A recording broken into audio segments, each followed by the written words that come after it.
said to music by his brother, John Rosamond Johnson, in 1899. Let Every Voice and Sing was first performed in public in the Johnsons' hometown of Jacksonville, Florida. The song was part of a celebration for President Lincoln's birthday on February 12, 1900. It was performed by a choir of 500 school children at the segregated Stanton School, where James Weldon Johnson was principal. In 1919, Lift Every Voice and Sing became an official anthem of the NAACP, thus becoming the Negro national anthem.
Hello, I'm Samuel Lopez, and I'm a part of the Student Government Association. I'm the president, and I'm here with Joseph Rayo, and I'm the vice president. We're going to take you along on a tour to see what the teachers here and the kids here have been doing for Black History Month. Come on.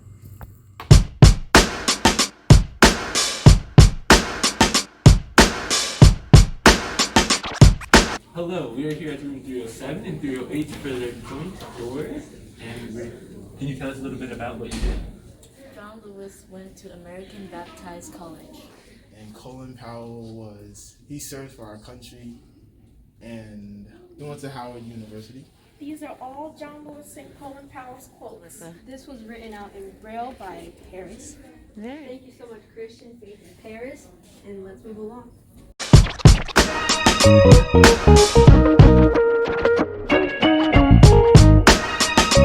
here at room 214 with their amazing door and wall. And we're here with Madison. So, Madison, may you please tell us a little bit about the door? We did our door on the District of Columbia, University of District of Columbia, and all of the puzzle pieces represent a different major that they have, including psychology, sociology, journalism, fashion design, and art history. Thank you so much, Madison. We love the door, and let's go see some more. Hello, we're here at room 325 today. Oh yeah, sure. For the Learn University, PBS Pinchback was an African American governor who graduated from it, and he ran for 1872 to 1873. Dillard offers a variety of programs and sports. Their mascot is called the Blue Devil. Coretta Scott King was a civil rights activist and the wife of Martin Luther King Jr. Andrew Young, a top aide to King, and later served as a mayor in Atlanta and a U.S. congressman. Thank you so much, guys. We're here at room 205 to discuss the beautiful door, and we're here with Madison. We did our door on Alcorn State University, and it is located in Lorman, Mississippi, and it was founded in 1871. One of their most famous alumni are Steve McNair. He was a famous football player drafted by the Titans. And Alcorn University, one of the oldest public historically Black land granted, institutions in the United States. Thank you so much, Madison, and let's move to the next door. We're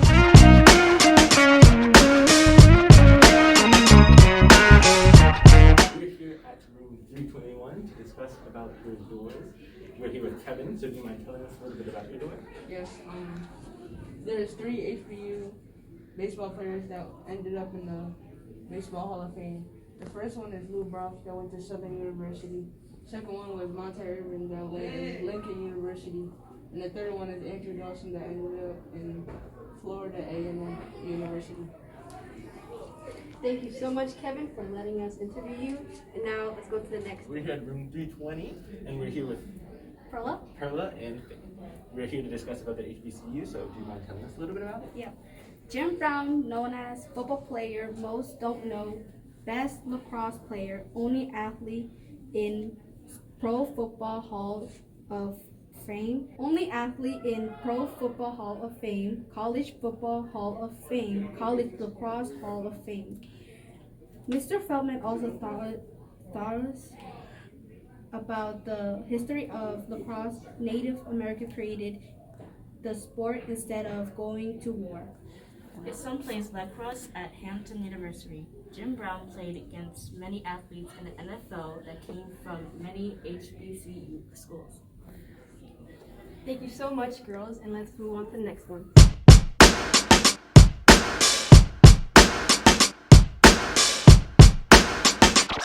We're here at room 319 to discuss about the beautiful door of Leah, and the ball's in your court. Hi. This college that we did is West Virginia State University, and one famous alumni is Luke Myers. He is famous for his acting career, which he attended the college in late 1950s and he graduated in 1962. Thank you so much. Now let's go see some more doors. We're here at room 314 with DMR, Anthony, Dr. Peppers, Angela, and Sarah. And they're here to tell us a little bit about their door. Our door is from Shaw University by 1865. 24 academic programs and 14:1 student to actual faculty ratio. More male than females actually attend the school. Dr. Peppers went to this school. I am an alumni, and as you can also see, two of the notables are Shirley Caesar as well as Representative Clayton Adam Howell. Thank you so much, guys, and let's move on to the next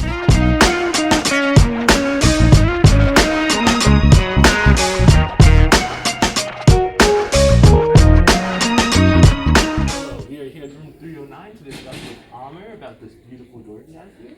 So Amr, do you mind telling us about this HBCU?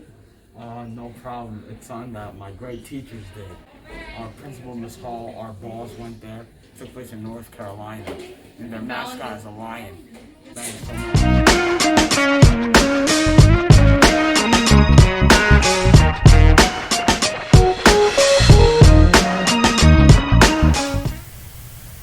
A special hello to our Rahway community that are joining us on this presentation. This is our Rahway Academy Jazz Band, and every year we honor an important jazz icon for Black History Month. This year it is Hank Mobley. So I welcome you to sit back, relax, and enjoy the Rahway Academy Jazz Band as we honor Hank Mobley for this year's Rahway Academy Black History Month Showcase. Thank you.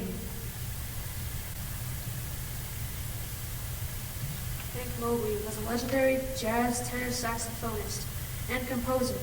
Henry Mobley was born July 7, 1930 in Eastman, Georgia, but raised in Elizabeth, New Jersey, our neighbors. He played piano as an only child. At the age of 16, an illness kept him in the house for several months. His grandmother thought of buying a saxophone to occupy his time. It was then that he began to play. Hank Mobley was nicknamed the middleweight champion of the tenor saxophone. In 1949, at age 19, he started to play for the local bands. In 1955, Mobley led his first session for the Blue Note as the Hank Mobley Quartet. In 1956, he recorded for both the Savoy and Prestige labels. Hank Mobley led two bands, the Hank Mobley Twins and Hank Mobley and his All-Stars. In 1950s, recordings were criticized by light, smooth tone, and rhythmic complexity. In 1961, he joined Miles Davis Band. In 1967, he toured Europe. Mobley is featured in 50 albums. 34 are his own, and the other 16 are compilations with others. Sadly, in 1972, he stopped performing due to health problems, and on May 30, 1986, he passed away in Philadelphia at the age of 55.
We're here at room 306 to discuss about the beautiful door and wall.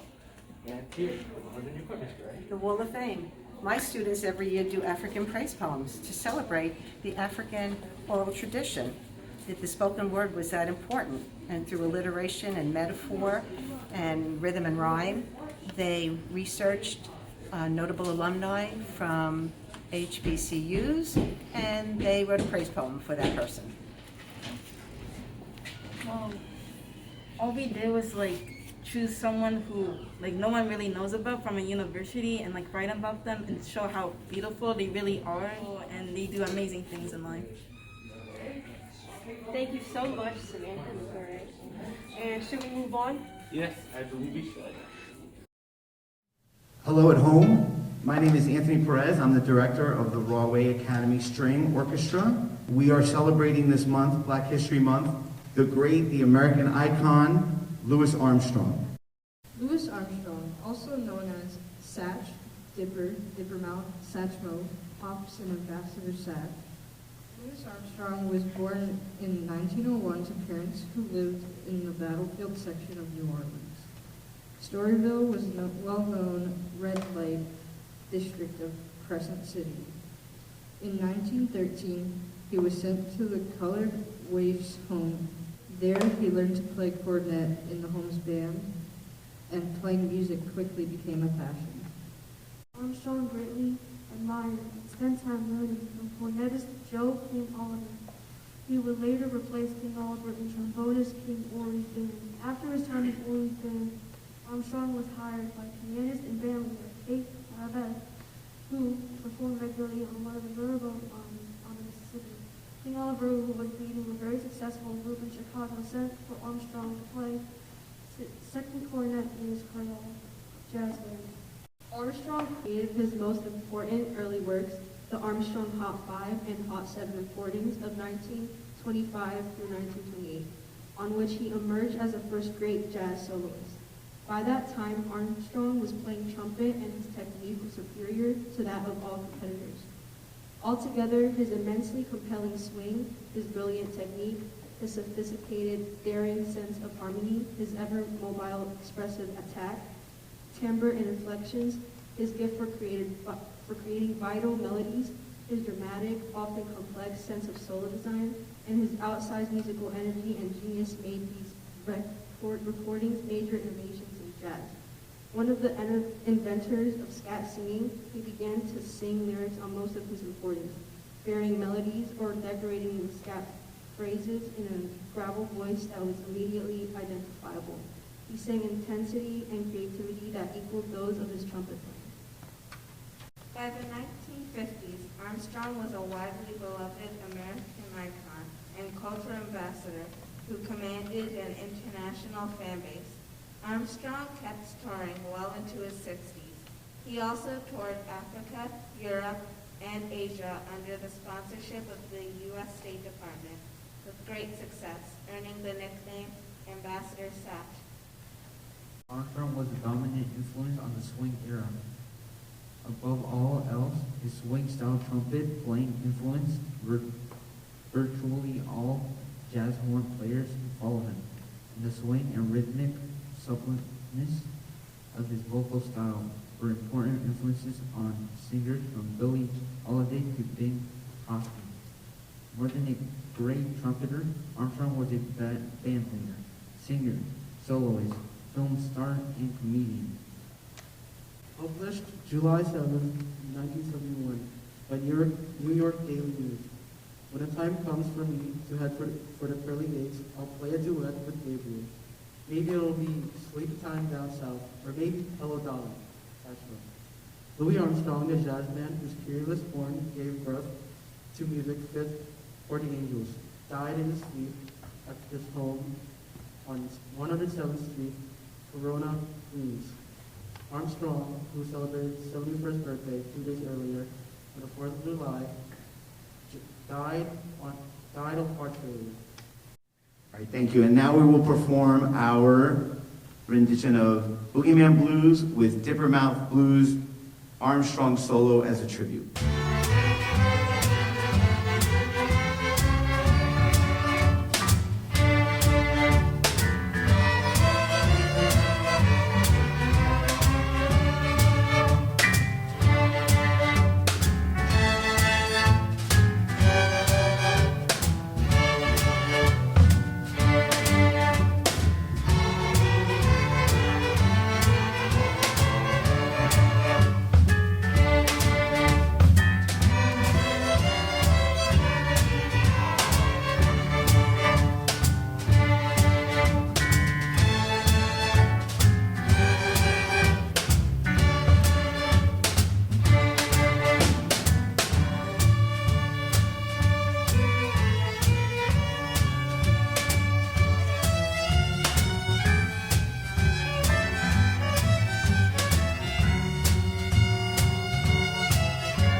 here at room 207 to discuss about the beautiful, beautiful door. I really like this one. We're here with Sasha, I believe. Yeah. And Sasha, do you mind telling us a little bit about this door?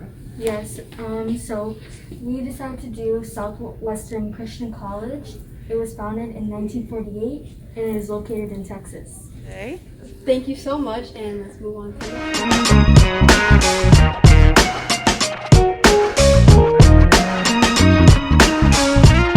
Elijah Rock is an African-American spiritual that originated from before the Civil War. Thus, it is what scholars call a slave song, a label that describes their origins among the enslaved. And it contains coded messages of hope and resistance. It is one of the most important of African-American spirituals. Arranger Roger Emerson has arranged over 900 songs, including music from Broadway, TV, movies, and popular artists. His arrangement of Elijah Rock is one of his most popular spiritual arrangements to be sung in a choral setting.